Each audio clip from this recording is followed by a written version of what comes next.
Good evening, everyone, or good morning, or good night, or good afternoon, wherever in the world today. This is the Dr. Sophia Rothschild show. I'm going to briefly talk about biblical economic concepts, which I believe strongly is the best economic principles a nation could enact. For example, in the biblical concept, for example, in ancient Israel, the land was divided up into the 12 tribes, and each tribe within the families. And each families get their own lands. Every family have their own land, access to land, so nobody was landless.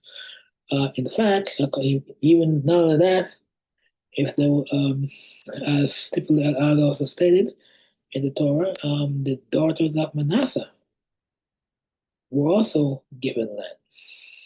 Okay? And so nobody was landless, nobody was powerless.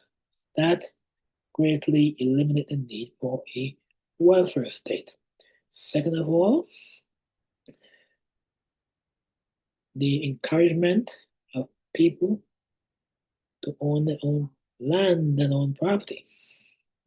But their own land, people own their own land, their own property, and they could farm their own land and to produce.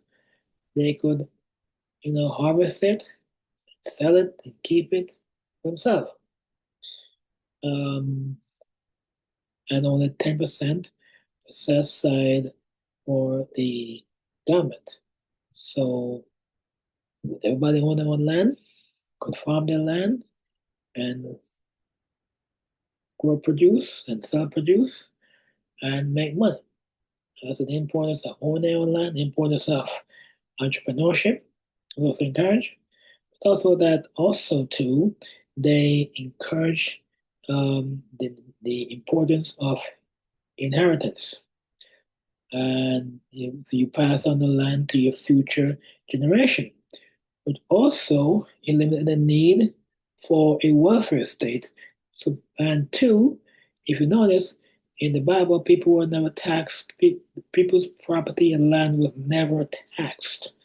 So the idea of taxing people's property is not a biblical concept. It's a form of government stealing your property. Property tax is a form of government stealing what's yours. Because if you miss a payment on your taxes, the government can come and take the land, which is immoral. So, biblical economic concept: everybody own their own land. They could pass the land on to the future generations. People were never taxed on the land that they own. Also, every 7 years, the land it was allowed to be farmed, and the poor people in the country can come around and pick produce from the land. Okay, so there was no permanent welfare program, no permanent handout program. People were encouraged to be empowered to do things for themselves. Also, if you notice, there's a 10% called tithe system, which is 10% flat. So if you make $10,000, you pay 1,000. If you make 100,000, you pay 10,000. If you make 1,000,000, you pay 100,000. There's a 10% flat tax, no write-off, no gimmicks, no nonsense. It's 10% flat tax.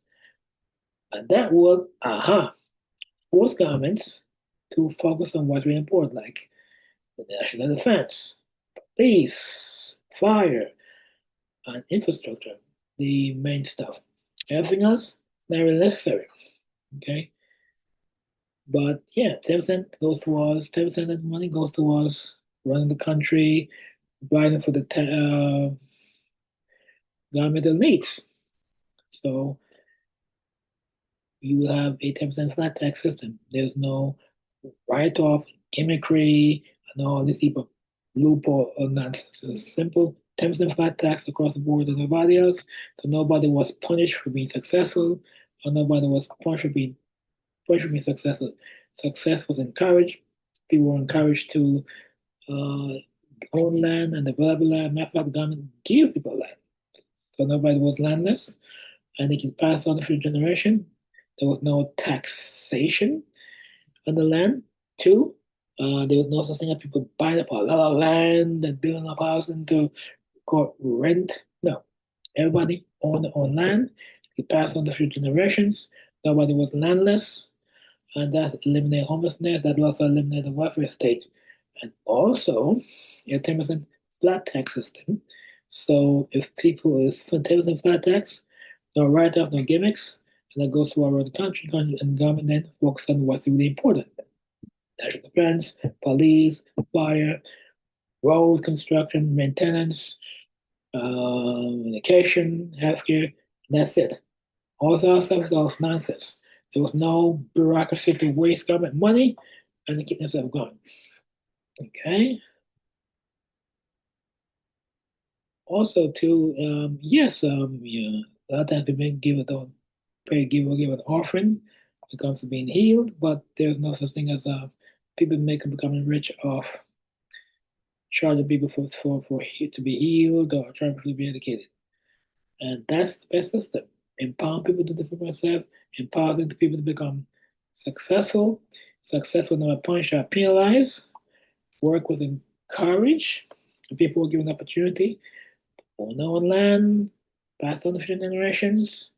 Nobody was allowed to go out and buy up all this land and then create a renter class. No, everybody owned their own land. They could pass on to future generations. Nobody was landless. Nobody was powerless. Everybody was empowered to develop self, access to education, access to health care, access to 10% flat tax system across the board. People are not punished and penalized for being successful. And these are the good things about the biblical education system. Can you read my upcoming book, Morals, Culture, and Education, the fundamental foundation of a nation? Also, just a reminder, um, there was no the current concept of this reading a book and take a test is also discouraged. People were taught in many cases one on one. Right? So these are some of the good things about the biblical education system, biblical economic system. All right. Stay tuned for more in the future. Bye for now.